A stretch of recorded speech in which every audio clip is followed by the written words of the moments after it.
Maman Charlotte na Londres, la mère na ngai, Maman Charlotte Pigeon na kata London. Au monde mambo lukela ngai. Yo oluba kwa sa père. Wala sa père te. Na Londres là na ebi ke ba na Londres mingi, ba ataka bilamba bana basi, ba ebi forme te. Mais na zo à Londres to beta 2 semaines kaka, na zo beta 2 semaines. To na Londres na producteur na ngai danger kolo masolo mutasimbi staff.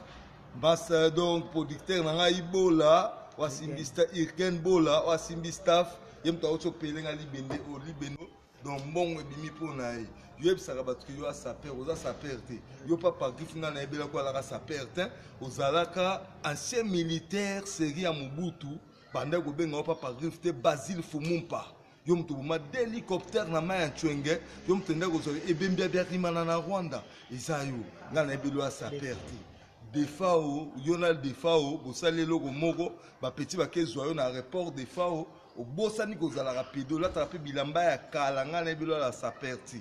Vous comprendre? Au kangisi ba petit nanga léopard de la SAP groupe nanga.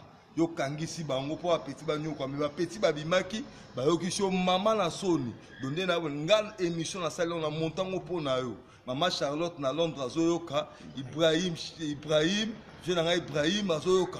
Donc zala donc bobanga te lokote so la takabilamba bana baso kosaka batwa la saper oza saper bon lobini pona Didier Zongo a saper te na ebeli Didier Zongo qui réserveur na rond-point ngaba donc na ebeli a saper te ça peut talaka nde na beti bon no ba de Paris gasino yo no ba de Paris alaka ninja na ebete ke saper na ebiete na so ebaete grand producteur gagne bola donc grand producteur toujours que Bola, yem to asimbi masolo oyo aza mystique. Rigen Bola tuzoya nae na London to betaka to umela mo muke po bomona degré ba pièce ya bilamba oyo kolata. Soit pièce.